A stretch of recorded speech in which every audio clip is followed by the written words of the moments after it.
The date is March 29th, 1987.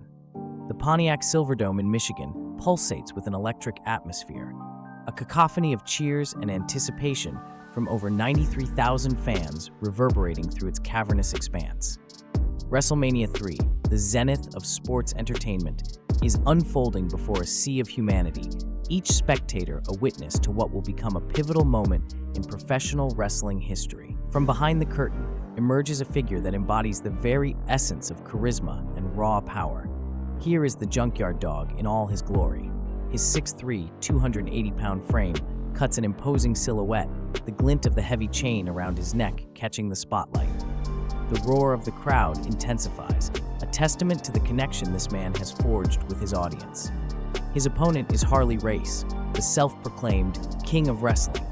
Race, adorned in regal attire, complete with crown and scepter, eyes Junkyard Dog with a mixture of disdain and determination. This is more than just a match. It's a clash of ideologies, a battle for wrestling supremacy. The story of this confrontation began months earlier. Harley Race, a decorated veteran with multiple world championship reigns to his name, had won the King of the Ring tournament. But for Race, simply winning wasn't enough. He embraced the moniker of King with fervor, demanding that his opponents bow before him in the ring. It was an act of arrogance that flew in the face of everything Junkyard Dog stood for. Junkyard Dog, the blue-collar hero and voice of the common man, refused to bow. In his mind, no man was king in the world of professional wrestling, and certainly not one who demanded subservience from his peers. This defiance set the stage for a feud that would captivate audiences across the nation. The bell rings, and the two titans clash in a battle that epitomizes the golden age of wrestling. Junkyard Dog's raw power collides with Race's technical prowess, creating a spectacle that has the crowd on the edge of their seats. As the match progresses, it becomes clear that this contest is about more than just winning or losing. It's about respect, about proving one's worth in the unforgiving crucible of professional wrestling. Despite Jade's valiant efforts and the thunderous support of the crowd, the match doesn't go his way. Race's experience and cunning prove too much, and he secures the victory. The air in the Silverdome grows tense as Race, reveling in his triumph, demands the Junkyard Dog bow before him. But Jaywood isn't finished. In a moment that will be etched in wrestling history, he refuses to bow. Instead, he seizes a steel chair and with a resounding crack, strikes Race. The Silverdome erupts in a frenzy of cheers as JAD snatches Race's royal robe and dons it himself. The image is electrifying.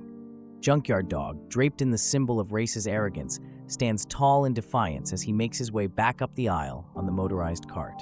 The crowd's reaction is deafening. They cheer him as if he had won the match, for in their eyes, he has achieved something far greater.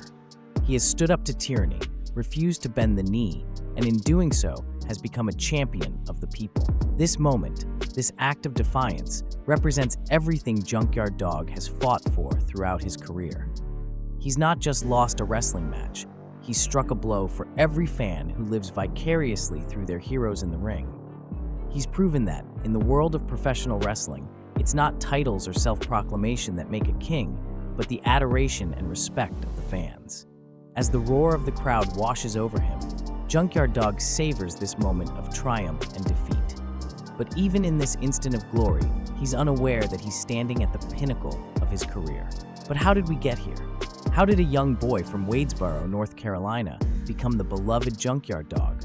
How did he rise to such heights, captivating audiences across the nation? To understand the phenomenon of Junkyard Dog, we need to go back to the beginning.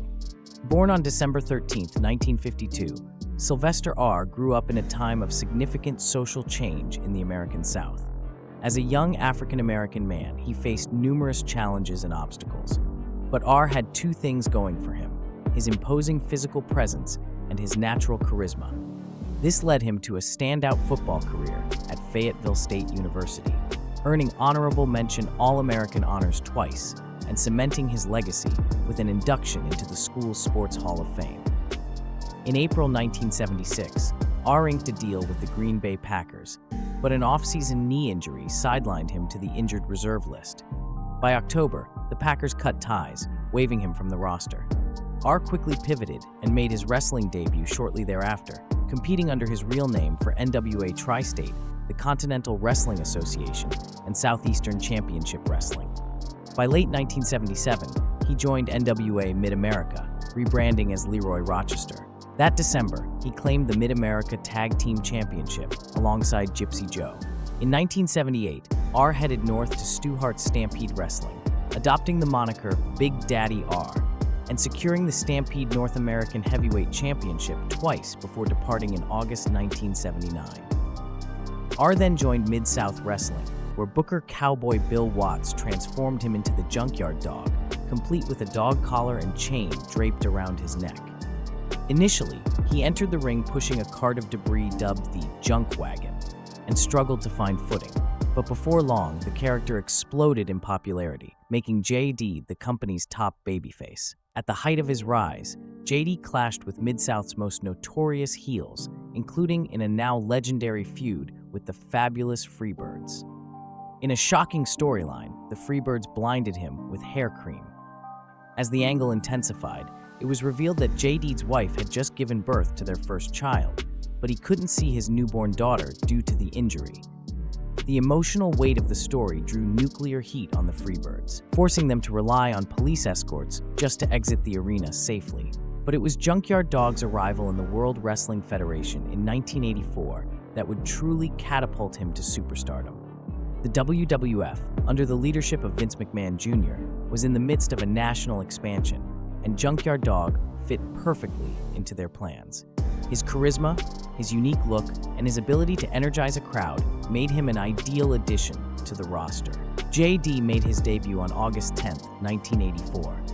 From the moment he stepped into a WWF ring, it was clear that something special was happening. Fans were drawn to his infectious personality and his hard-hitting style. One of JD's earliest high-profile matches in the Federation came at the inaugural WrestleMania on March 31, 1985.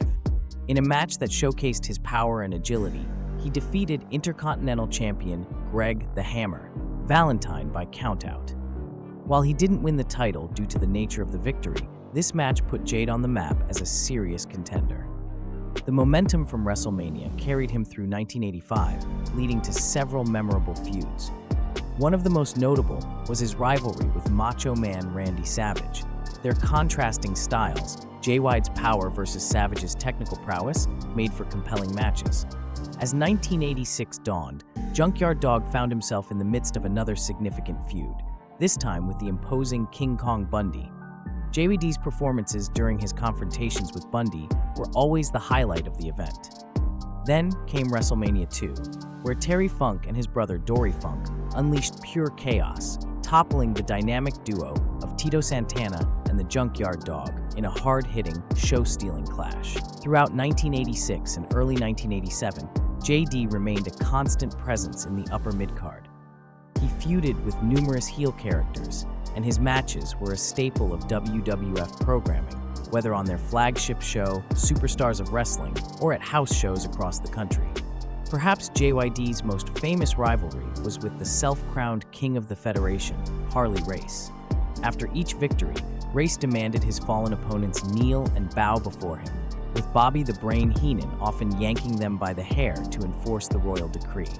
But JD wasn't having it, declaring that no man would ever reign supreme over the WWF.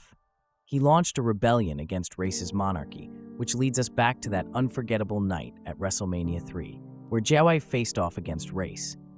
This moment, played out on wrestling's grandest stage, was a testament to Jade's popularity and his ability to deliver in big match situations. As the summer of 1988 approached, Jade found himself in the crosshairs of a new adversary, ravishing Rick Rude.